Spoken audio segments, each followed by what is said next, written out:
पूरे भारत में इस वक्त बुलेट ट्रेन का इंतज़ार है और इस वक्त हमारे साथ भारत अर्थ मूवर्स लिमिटेड के कंपनी के सीएमडी शांतनु रॉय जी खास बातचीत के लिए टीवी भारत पर। पहला सवाल यही कि जो हम सब शिद्दत से इंतज़ार कर रहे हैं कि भारत कब बुलेट ट्रेन देखेगा, तो उसकी क्या तैयारी? बुलेट ट्रेन एक ऐसा प्रोजेक्ट है जो कि प्रोटो डेवलपमेंट के तौर पे हमने लिया हुआ है, और जब ये प्रोटो डेवलपमेंट होता है तो इसमें बहुत सारे उतार चढ़ाव देखने को मिलते हैं।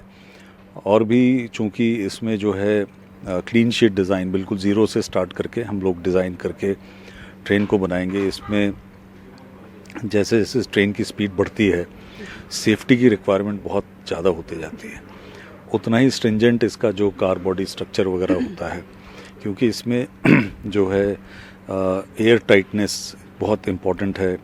जो प्रेशर चेंजेस होते हैं कार बॉडी पे वो बहुत ही अलग लेवल के होते हैं, एक्सपोनेंशियली बढ़ते हैं स्पीड के साथ में।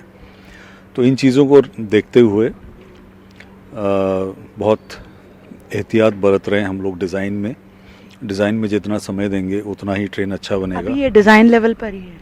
अभी डिज़ाइन लेवल पर है। डिज़ाइन में समय लगता है, इसमें सिर्फ डिज़ाइन करना ही इम्पोर्टेंट नहीं है, डिज़ाइन को कोई वेरीफाई भी करता है, उसके बाद डिज़ाइन को कोई वैलिडेट भी करता है, साथ में एक सेफ्टी असेसर होता है, साथ में इसमें वेल्डिंग जो कि बहुत क्रिटिकल प्रोसेस है, उसके लिए वेल्डिंग एक्सपर्ट थर्ड पार्टी की भी ज़रूरत पड़ती है, फिर एक क्वालिटी एजेंसी की भी ज़रूरत पड़ती है। इस प्रोसेस के थ्रू ये बन रहा है, चल रहा है काम अभी, और डिज़ाइन स्टेज पे है, और अगले 4 से 5 महीने के अंदर डिज़ाइन इसका कंप्लीट हो जाएगा।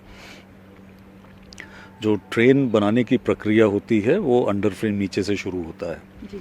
उसके बाद इसमें side wall, and wall, roof, ये अलग अलग बनते जाते हैं, इनको सब असेंबलीज कहते हैं, और उसके बाद में फिर इनको जोड़ा जाता है, वेल्डिंग करके इनको सारा जोड़ा जाता है। जोड़ने के बाद में इंटीग्रेशन जेग होते हैं, उसमें इंटीग्रेट किया जाता है कार बॉडी।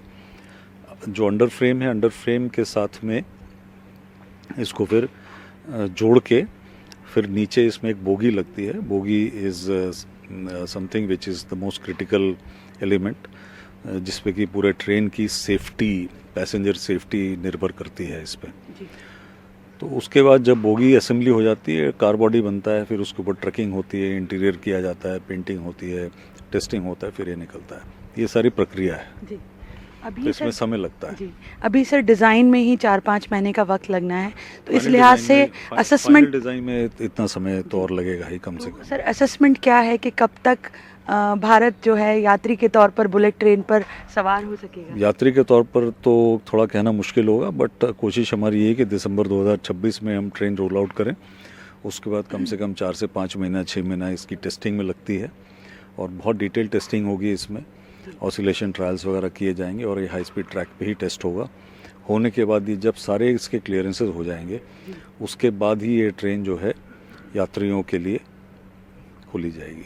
सर एक सवाल जो एक आम यात्री के तौर पर मेरे जहन में आता है कि ट्रेन एक्सीडेंट, जो अभी हमारे पास जो ट्रेन है और फिर बुलेट ट्रेन, तो उसको लेकर खास फोकस रहेगा कि एक्सीडेंट से किस तरह? बिल्कुल, सबसे इम्पोर्टेंट तो एक्सीडेंट है। इवन जो हमारे पास आज नॉर्मल ट्रेन है, अगर आप देखेंगे पुराने जितने कोचेस हैं वो ICF डिज़ाइन के कोचेस को रेलवे बदल रही है। कम से कम 40,000 ट्रेनें पिछले 10 सालों में बदला है, और आगे भी आगे 2 से 3 साल 4 साल के अंदर में 17,000 ICF डिज़ाइन कोचेस को LHB कोचेस में बदला जाएगा। इसमें जो सबसे अहम बात है कि इन कोचेस में जो कपलर लगते हैं वो स्पेशल होते हैं, और इसमें एंटी क्लाइंबर होता है। तो जब भी कोलिजन होता है तो सबसे ज़्यादा कैजुअलिटी होती है जब ट्रेन एक दूसरे के ऊपर डब्बे चढ़ते हैं। तो एंटी क्लाइंबर लगने से, और अगर क्रैश बफर और कपलर उस तरह के लग जाएं, तो फिर कोलिजन के बाद उतना इम्पैक्ट नहीं होता और फिर कैजुअलिटी उतनी नहीं होती। तो ये एक बहुत अहम मुद्दा है सेफ्टी का।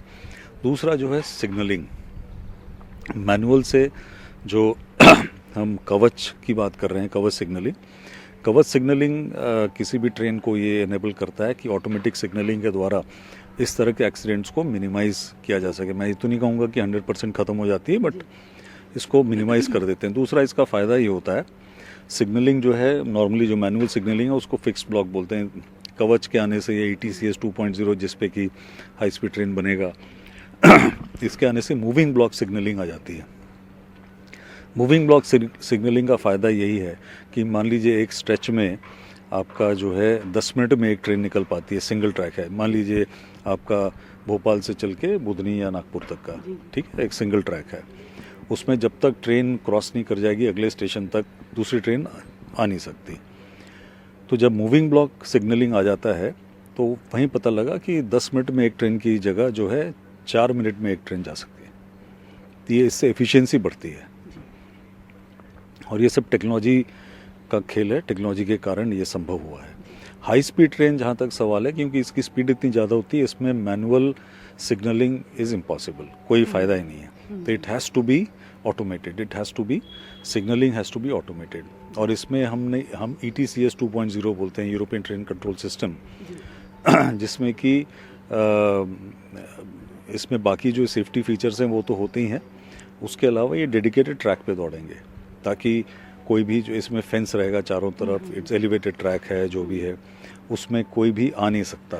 नॉर्मल ट्रैक्स में तो कई बार कुछ मतलब सामने से कुछ ऑब्जेक्ट आ जाता है, कुछ आता है, यहाँ पर ऐसा कुछ नहीं होगा। और इसके अलावा जो है इसके अंदर जो सिग्नलिंग है, सिग्नलिंग बेसिकली, क्योंकि मान लीजिए 250 किलोमीटर प्रति घंटा पे ट्रेन चल रही है, सिग्नलिंग प्रॉपर ना हो तो कैसे काम हो सकता है। तो ये बहुत ज़रूरी है कि सिग्नलिंग जो है इसमें बहुत हाई क्वालिटी, हाई क्लास का होगा।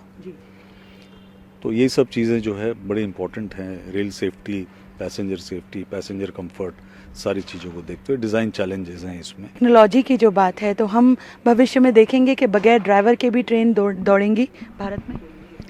मेन लाइन पे तो नहीं देखेंगे हम। मेन लाइन पे सेफ्टी के पॉइंट ऑफ व्यू से ये उचित भी नहीं होगा, अभी उस स्टेज भी नहीं पहुँचे। लेकिन मेट्रो में ज़रूर वो कैपेबिलिटी आ गई है, जो हम ट्रेनें दे रहे हैं मुंबई में, बेंगलोर के लिए जो बना रहे हैं, ये सारे अनअटेंडेड ट्रेन ऑपरेशन मोड में चलने के लिए डिज़ाइंड है। इसको बोलते हैं ग्रिड ऑफ ऑटोमेशन 4। तो ये भी एक प्रक्रिया है। ऑटोमेटिक ट्रेन कंट्रोल से लेके ग्रिड ऑफ ऑटोमेशन 4 तक का एक सफ़र है। ये भी टेक्नोलॉजी की वजह से ही संभव हुआ है। मध्य प्रदेश में जो प्रोजेक्ट शुरू हुआ है वंदे भारत को लेकर बहुत ही उत्सुकता है कि क्या बहुत हाईटेक रेल कोच उसमें तैयार होंगे। आजकल अभी जो भी ट्रेन्स बन रहे हैं वो नेक्स्ट जेन ट्रेन्स ही हैं, चाहे वंदे भारत हो, वंदे भारत स्लीपर हो, हाई स्पीड ट्रेन हो। आगे आने वाले समय में एल्यूमिनियम हाई स्पीड ट्रेन्स आएंगे, या aluminium main line commuter rail trains आएंगे। RRT जो रैपिड रेल ट्रांजिट सिस्टम है, ऑलरेडी दिल्ली में शुरू हो चुका है, स्टैंडर्ड गेज का, वो आएगा। एक्सपोर्ट के अपॉर्चुनिटी आ रहे हैं हमारे पास में, और मेट्रो के काफ़ी जो है रिक्वायरमेंट है, कम से कम 5-1 हज़ार कोचेस का अगले कुछ सालों में। तो सब आएंगे यहाँ पे। जो भी वंदे भारत के जो स्लीपर है उसमें काफ़ी चेंजेस होंगे। वंदे भारत स्लीपर तो ऑलरेडी जब रोल आउट होगा आपको पता लग जाएगा, काफ़ी अच्छी और एनहांस्ड टेक्नोलॉजी ट्रेन है ये, और पैसेंजर कंफर्ट और सेफ्टी के हिसाब से।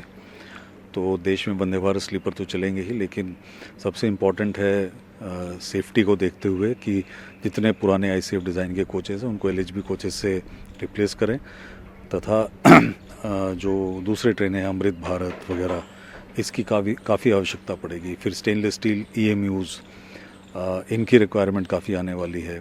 तो ये सारी चीज़ें डेफिनेटली टेक्नोलॉजी का पॉइंट ऑफ व्यू, सिग्नलिंग और सेफ्टी, और दूसरा पैसेंजर एक्सपीरियंस, लेकिन सबसे इम्पॉर्टेंट है अफोर्डेबिलिटी। तो बेटर टेक्नोलॉजी की ट्रेनें बननी है यहाँ पे। थैंक यू सर हमसे बात करने के लिए। तो जैसा शांतनु जी ने हमें बताया कि सबसे ज़्यादा गौर इस बात पर रहेगा कि सुरक्षा के लिहाज से जो हमारी हाईटेक ट्रेनें हैं वो भारत में जो मुसाफिर हैं, यात्री हैं, उनकी यात्रा को सुरक्षित बना सकें। कैमरामैन फैज़ान खान के साथ शिफाली, ETV भारत के लिए।